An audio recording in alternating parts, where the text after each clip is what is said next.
Welcome to another episode of Medicine Mondays. Yours truly, Dr. Barry Pierre, and I got a question. This is the first quarter of the year is already come and gone, and I gotta ask, are New Year's resolutions come and gone with it? I know it's only April. I know that we had goals and aspirations to live healthier, lose weight, make more money, whatever they were. But when that clock struck 12 in the year 2024, the question is, have you kept the promise to yourself that you made right after Christmas? That you say, you know what, this is going to be the year that I change. So this episode, we're going to be rehashing those memories, right? I want to make sure you get that happy feeling back, especially if you're on the road where Dr. Pierre, I kind of went off a little bit. And I want to help get you back on it because I know and understand that accountability is so extremely important. So welcome to your accountability partner here, Dr. Barry. And let's talk about our New Year's resolutions and how to keep them. So by the year 2025 comes around, we can look back and say, man, I'm so glad I did.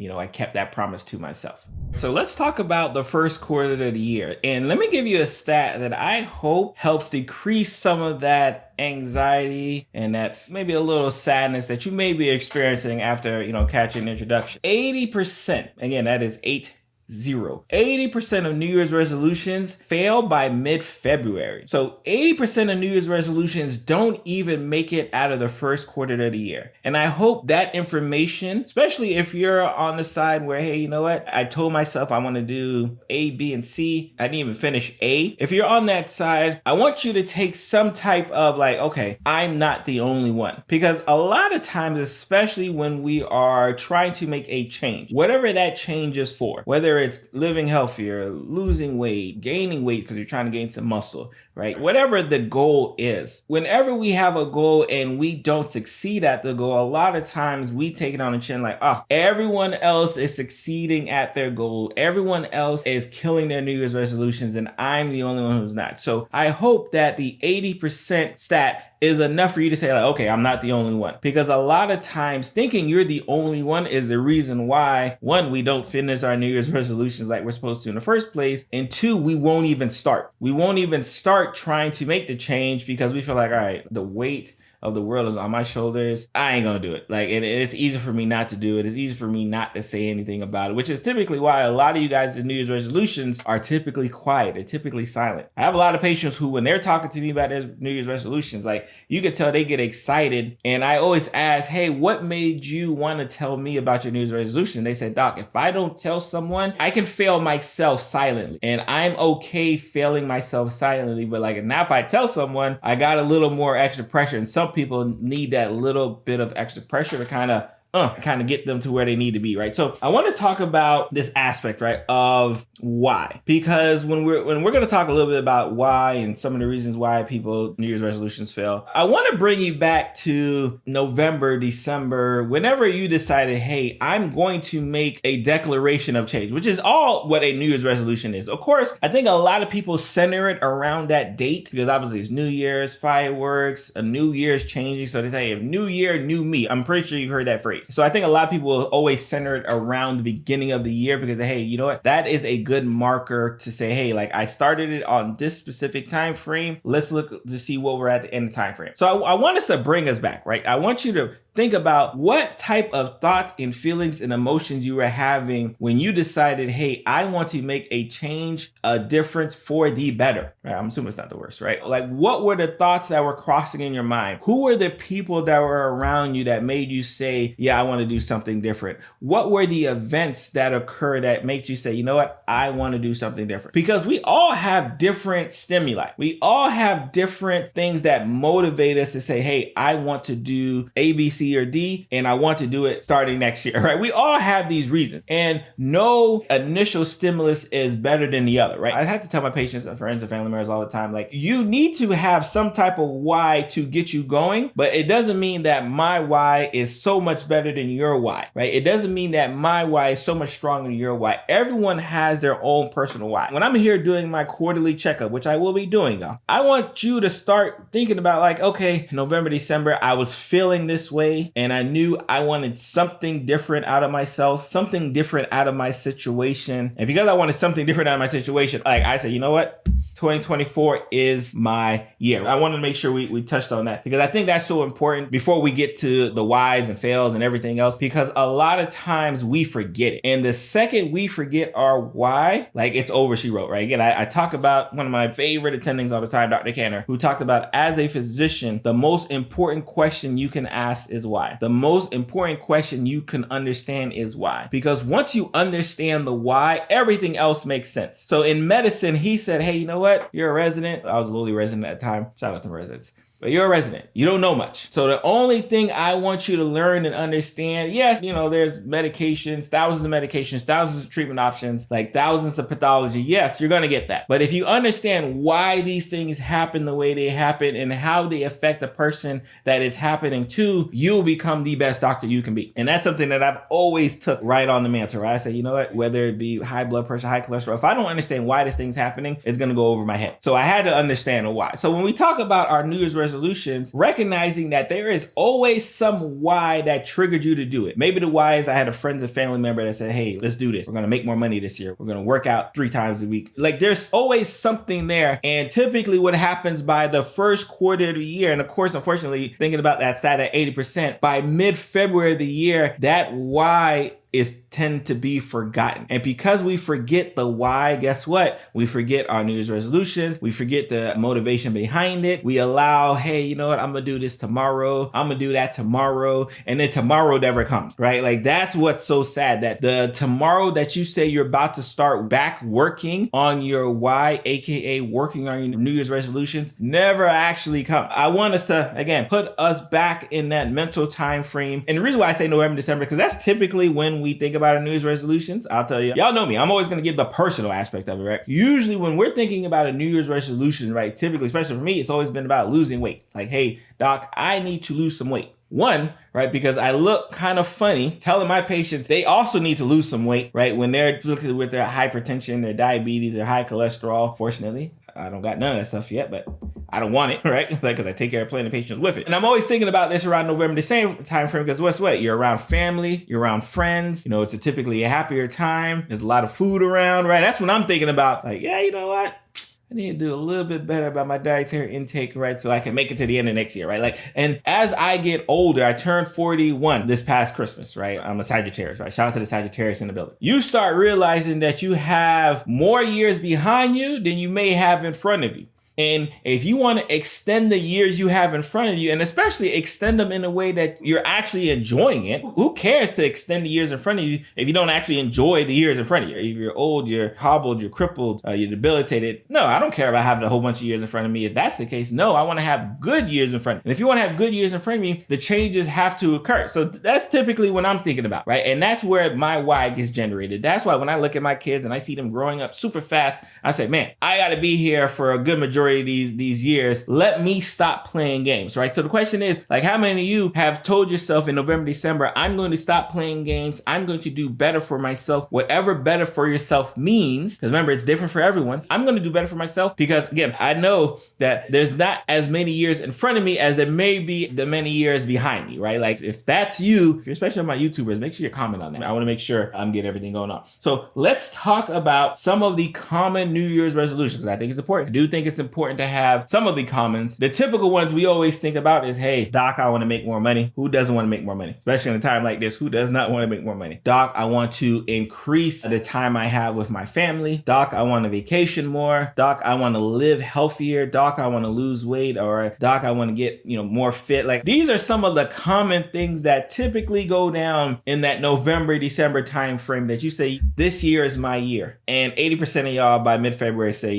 maybe next year is my year, right? Think about that. And so these are great goals to have, right? Yes. Who doesn't want to make more money? Everybody. Who doesn't want to live healthier? Everybody, right? Who doesn't want to be more fit? Whatever more fit means, whether it's losing weight, gaining muscle, who doesn't want to do these things? Who doesn't want to spend more time with family, right? Who doesn't want to vacation more? Who doesn't want to relax more? These are things that, like, you're like, yeah, Dr. Pierre, of course I want to do that. So it's important for us to understand when we have these New Year's resolutions and we think about our why has to be attached to something positive. So that's why in April, I got to come to you guys and say, hey, remember those positive things that you wanted at the start of the year? Like, you can still have them. And guess what? I'm knocking on your door just in case you might have, had a detour. I'm knocking on your door to get you right back in your path, right? Because that's what needs to happen. And we'll talk about some of the reasons why people who are in the 20%, right? Think about that, who are still chugging along with their New Year's resolutions. Again, we'll talk about some of the failures. They didn't expect their New Year's resolutions to come all the way into fruition by April. They knew that, right? They were aware of that. And because they were aware of that, they knew that, hey, you know what? February was kind of tough, but I'm here. I'm still going. I'm still going down the path that I need to go to. Again, this is why we're here. This is why you check out Medicine Mondays, y'all. You got your accountability partner, Dr. Pierre, who's willing to check in on you from wherever you're at. Leave in the comments. Let me know where you guys are watching or listening to this from. Wherever you're at, you're here because you want to get to whatever that destination is. Be a more relaxed by the end of the year, have more vacations by the end of the year, spend more time with family by the end of the year, have more money by the end of the year, lose weight, gain, muscle, fit, workout, whatever the thing is. You wanted to do that, but you knew that, hey, it was probably going to take a year to do it. So this is why I got to say a New Year's resolution, because I knew I need some time to change. But a lot of you guys forget by mid-February. A lot of you guys run into the same obstacles that kept you from those goals the year prior. Same obstacles are there. And that's what typically happens. It's not like those obstacles ever go away. It's just that when you hit them, you're like, oh, it's back. All right, I'm done. Tomorrow. Tomorrow, I'll do it tomorrow. I'll take care of it tomorrow. I'll read more tomorrow. I'll study more tomorrow. I'll work on my skills more tomorrow. Like, we don't want tomorrow. We do not want tomorrow. We are not going to continue to put off things till tomorrow that we can do today. That's what I got to say around that, right? So let's talk about the why, right? Like, and again, I asked this question, right? Why do you think yours failed? Because we got to get personal when we're looking at our New Year's resolutions. Ask yourself this question. Pause the video or pause the podcast. However you're listening to this or watching this, ask yourself, why did my New Year's resolutions fail? Or why did I jump off the train? Why did I detour? Why did I divert? Like, what is it? Like, what was the cost? Because not only do you need to understand the why of why you wanted to do your New Year's resolution in the first place, especially, and I'm talking to the 80% folks, you have to ask yourself, why did it fail in April? Why have I already started talking about tomorrow in April? Because if you don't come to head, like if you don't hit it head on, if you don't yell out publicly, like verbally say, like if you don't do one of those things, nothing's going to change. Nothing's going to improve. No behavior pattern is going to work, especially a change in behavior patterns, if we don't acknowledge the things that are in its way, especially this part of the episode. I want us to think about, hey, what was it that caused me to detour? And we got to be honest with ourselves. Even if the honesty makes us point a finger at ourselves. You know what? Dr. Pierre was me. I'm the reason why. And a lot of y'all don't want to do that. A lot of y'all don't like pointing at yourself. So you point at everything else. It was, child's mother. They're the reason why. Like, the job. They're the reason why. Oh, time. That's the reason why. Oh, my car broke down. Oh, that's the reason. Like, a lot of you will point at everything else why your resolution failed without taking any blame personally. And typically what happens, especially with the why, a lot of it is because we won't even take the personal accountability to say, hey, this is what it was, right? This is what it is. Let me list some of the reasons why it's noted, right? So I want you to ask yourself, right? Put it in the comments if this is something that hits you on the head, right? Why New Year's resolutions fail? So 1, lack of planning. How many of you guys said, you know what, I'm gonna start this New Year's resolution in January? Had no clue how to even start the process to get a new certification or to find a local gym. You didn't even know how to start the process, right? You didn't even know how to keep the process going. So lack of planning is a big one. Number 2, lack of support system. Ta-da! This is why you're here. This is why you watch Medicine Mondays. This is why you listen to the Lunch and Learn with Dr. Barry podcast, right? Because you didn't have a support system before. You just set it out in the world like, hey, I want to do this. I want to do blank. But you didn't have a support system to fall back on when that roadblock that we knew the roadblock was coming, because if the roadblock wasn't there, you would have already did it. Think about this. For your New Year's resolutions, the reason why you have to make it a New Year's resolution is because there's roadblocks in the way that kept you from doing. So if you understand that, you understand that the roadblocks are going to be there. I got to be able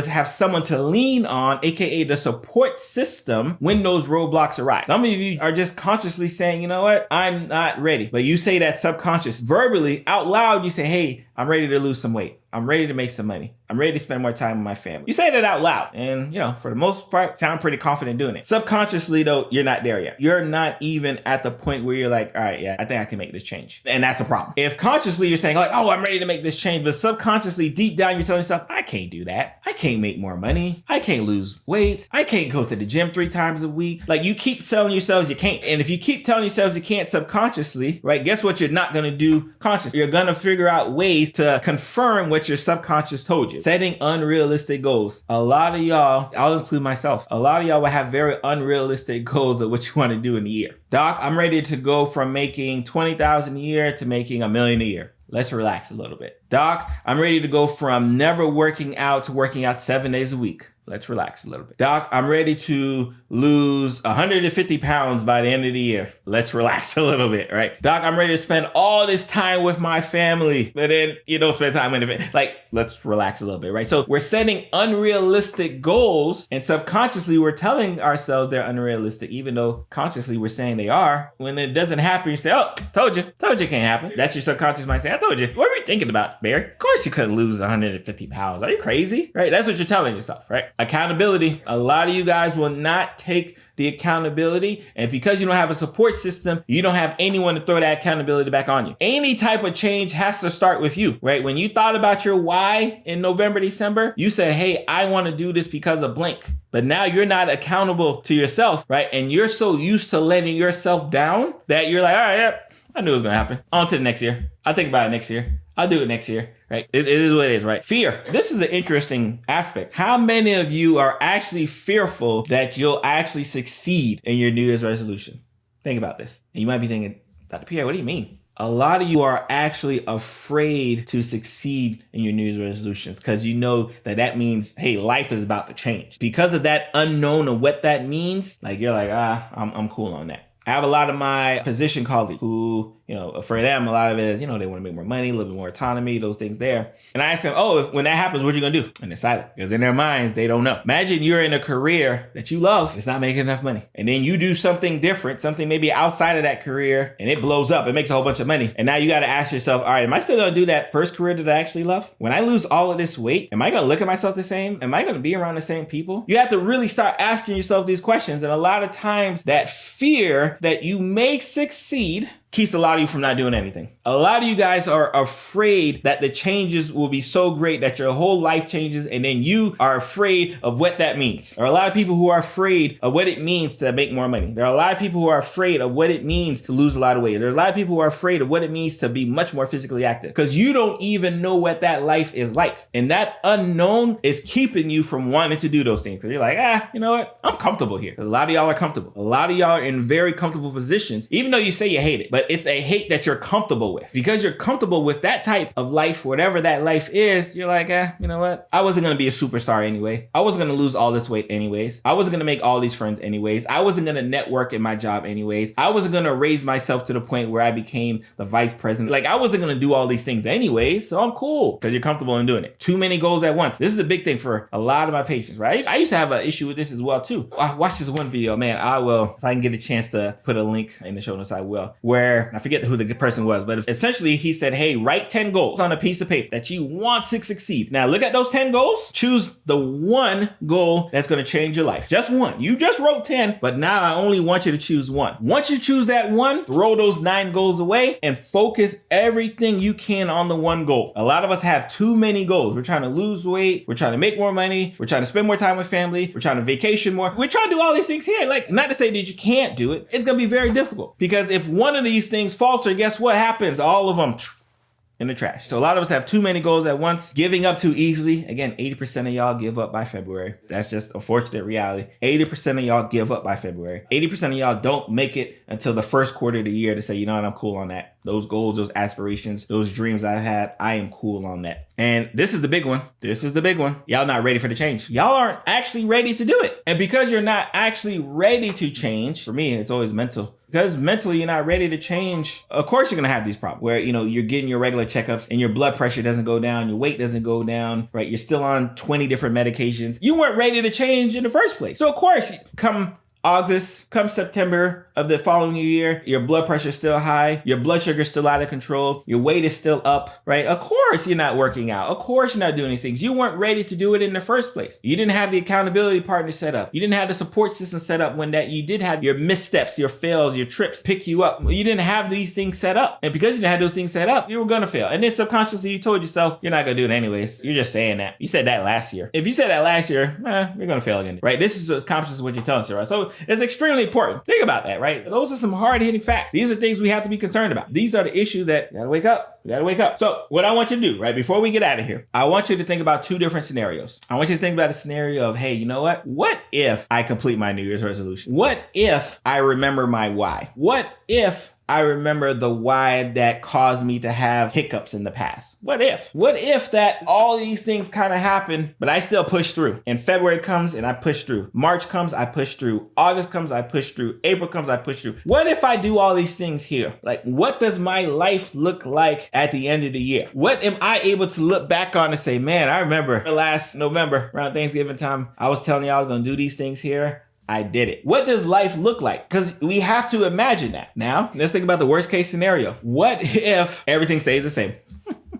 Think about this. What if I fail? If February comes, I've crashed and burned. I got to look at myself in the mirror come November of that year again and say, you're about to tell yourself you're about to do another New Year's resolution, aren't you? That is what I don't want to occur. I don't want this aspect of like, hey, it's November, it's December. I'm ready to make the change. I'm ready to do what I said I wanted to do. I don't want you to have to think about that again. That is a situation that if you're watching this show, listening to this show on the podcast, I want that scenario out of our brain. And even though it's April and you might have detoured, you might have gotten off your New Year's resolution for about a month or so, we're going to restart it again today. That's what we're going to end with today. If you're a part of my 20% who's still chugging and going, salute to you. I am your support system from afar. If you need anything, I got you. If you're part of my 80% group who's like, you know what?